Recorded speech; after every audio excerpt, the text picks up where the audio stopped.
Its beaches are the stuff holiday brochures are made of, and tourism is a major money spinner for one of the world's poorest countries. But Kenya's tropical paradise hides a dark secret within. We've been on a harrowing journey. From nightclubs where European men pick up 12-year-old Kenyan girls, to this orphanage where children as young as 6 have found sanctuary after sexual abuse by foreign tourists. A journey into a world of cruelty and desperation, a world we could scarcely have imagined. They sort of feel that they can do anything they like when they come to Kenya and get away with it. Mombasa after midnight, and the city's clubs are filling with white male European tourists ogling and fondling teenage girls. The teenagers wear high heels or pay a bribe at the door to get in. The ultimate prize is a mzungu or white man who will pay for sex 5 times what a Kenyan labourer can earn in a day. But the price these girls are paying is a stolen childhood. Anastasia says she's 13 now and has been prostituting herself since she slept with a British tourist at the age of 10, a crime which back in Britain would be classed as rape. Her parents couldn't even afford school shoes, so she set out for a better life amid the bright lights of Mombasa. That life is sharing a flat with a fellow prostitute, Leila, who is 14. And both girls say the number of children involved is growing. When I started at the age of 12, I could go into a nightclub. Maybe I can get 10 to 20 girls. At least you can count and know that one, that is a prostitute. But now there are many, all over the place. Sometimes I do get stressed. I ask myself, or I ask God, what have I done wrong? I'm still a child and I'm doing this.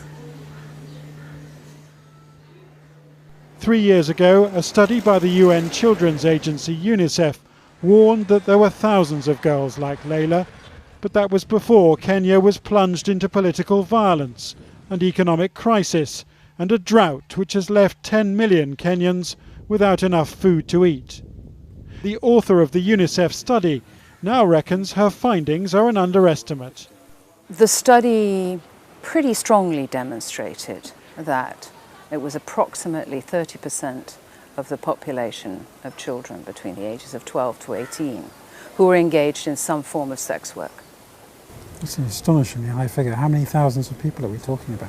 We're talking about 15 to 20,000 children. The researchers that I worked with when I conducted the study all tell me now that they have a lot of visual evidence of an increasing numbers of younger and younger children. Just 2 miles from Mombasa's beachfront hotels and you're a world away. We found local tribesmen dancing in memory of a dead friend. Hardly anyone has a job in this village, and the local elders say they're battling to stop their children from heading to the beach in search of a white man with a wallet full of cash. When you go to the beach, you will get a European, a foreigner, who will give you money. And then they just flock there. We had heard that resorts north of Mombasa were the centre of the underage sex trade, so we drove for about an hour to a village near the town of Malindi. And the scale of what we found left us profoundly shocked.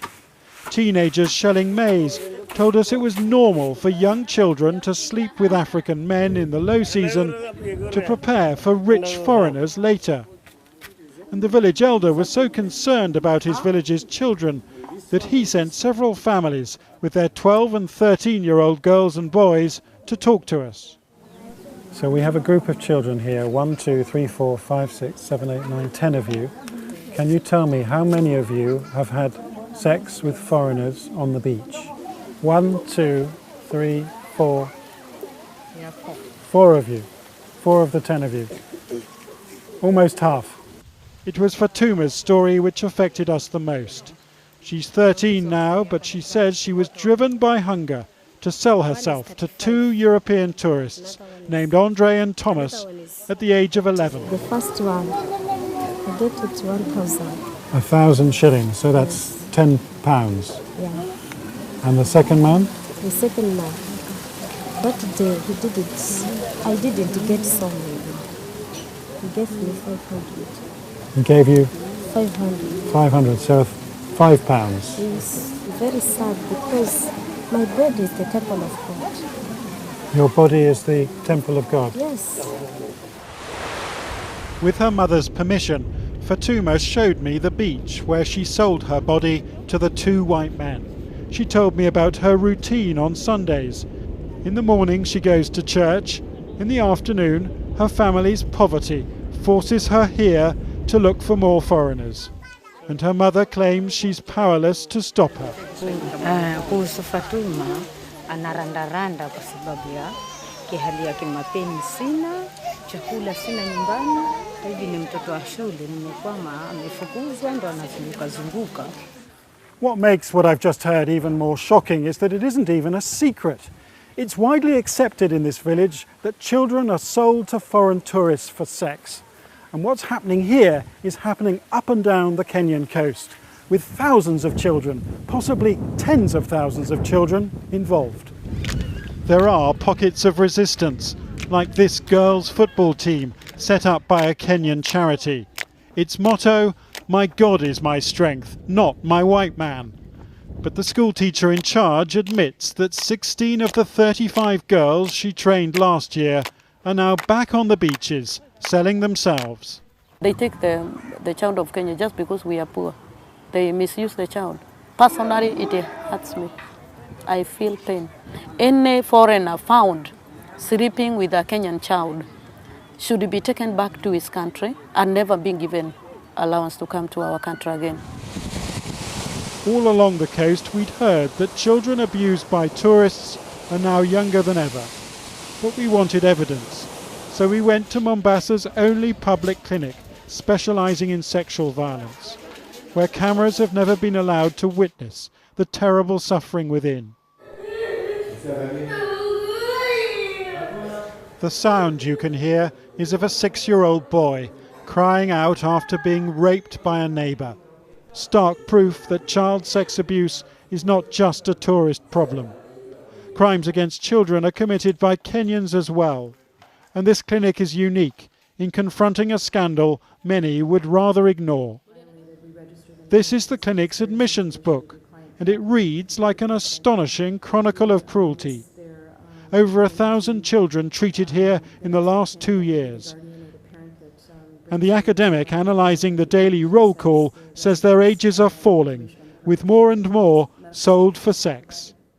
So the ages we have here are 9, 10, 8, 15, 10, 6 years old here. That is typical of our clinic. We have 78% under 15 and... What, all raped or sodomized? Raped or sodomized. This is all violations against these children. How many of these horrific child abuse cases have been carried out, perpetrated by tourists from abroad?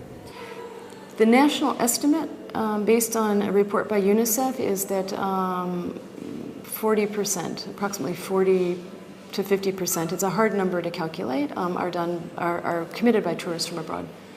On busy days, an abused child can wait 8 hours to see a doctor. This clinic is the first of its kind in Kenya, and the doctors wonder how many abuse cases never get reported at all. We don't know what the situation is exactly outside, but we are sure that what we are seeing is just the tip of the iceberg. Do you get a sense that any of these cases you deal with of child abuse end up in court? Basing on our judicial system and the various loopholes we're currently having with evidence collection, we don't have even evidence collection kits. So I'd say it's very rare for a perpetrator to be jailed. Very, very rare. In June, Kenyans near this beach took the law into their own hands, hacking down beach huts after a European tourist was accused of molesting 9-year-olds inside. A local campaigner told me that even if the tourist was caught, he could bribe the police to drop the case. Ours was a journey of painful contrasts, the tropical beauty of the holiday resorts jarring with the desperation of the children nearby. And as we continued our investigation, those contrasts became ever more disturbing. We found Henry, a 7-year-old molested by a white man in exchange for pocket money, new clothes and a bag of flour. His father wants the police to bring charges, but the police have told the parents that the tourist has fled to Europe and may never return. And in a mother's proud face, we saw a family struggling to keep its dignity. Na kama hatuwezi kujua atakuja lini, na kama hatakuja itabaki hivyo kwa sababu hatuwezi kujua atakuja lini. Ikiwa mimi kama wakati ule nilikuwa na pesa, ingechukuliwa tight, lakini kwa sababu sina kitu, ndio sababu inachukuliwa hivi hivi. Inasemekana mpaka aende arudi. The authorities know there's a problem. Look at the billboards. They hope a new tourist police force will be patrolling the beaches by the end of this year. But this is a country which fears that any attack on its reputation and innocent tourists, the vast majority, could be driven away. We are going to take strict action on defaulters or criminals who are taking advantage of young children.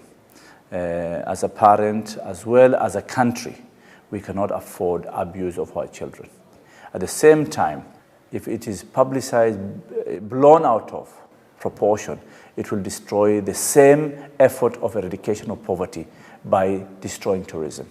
But parents and charities say the time has come for the truth to be told. This church orphanage is sheltering a 6-year-old girl who has told her carers about her visits to hotel rooms and being filmed for pornographic videos. And the charity worker who rescued her says the abuse probably began at the age of 3.